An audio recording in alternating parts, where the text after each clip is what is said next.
Franchement, prenez 2 minutes pour écouter ça. Ce que ça peut donner une sortie de l'Union européenne avec la Grande-Bretagne, une perte de croissance, des pénuries, une immigration pas plus contrôlée. La majorité des Britanniques, d'ailleurs, aujourd'hui, regrettent ce choix. Non, pas du tout. Mais écoutez, je connais énormément de Britanniques. Je vais vous donner des chiffres très indiscutables. L'an dernier, leur pouvoir d'achat a augmenté 15 fois plus vite que le nôtre. 3,1% contre 0,2% en France.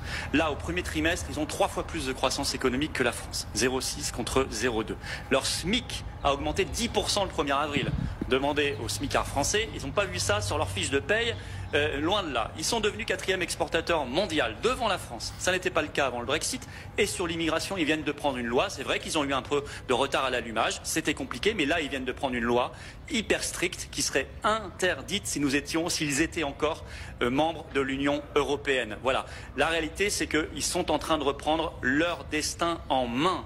Et ça, il n'y a rien de plus précieux.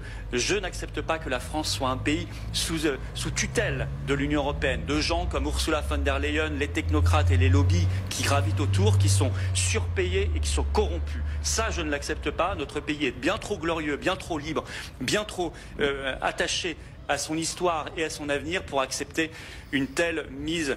Alors oui, je sais, les médias vous racontent toujours tout le contraire et vous disent que c'est en train de s'écrouler à cause du Brexit et ce qui s'ensuit. Il suffit de regarder le résultat et tout est publié, tout est public.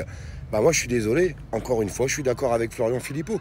Dites-moi dans les commentaires, juste sur le fond et la forme de ce qu'il vient de dire, est-ce que vous êtes d'accord ou pas? Vous avez le droit de vous exprimer. Je ne suis pas en train de vous dire il faut voter pour ceci ou votez pour qui vous voulez. Mais faites bien attention quand même à ce qui est dit et ce qui est fait. Je le répète, l'Europe, soit tu la suis, soit tu la quittes. Moi, je ne veux pas rester dans l'Union européenne, je ne veux pas rester dans l'OTAN, et je veux qu'on arrête d'envoyer des milliards pour aller faire la guéguerre, alors que les Français en ont besoin, il me semble.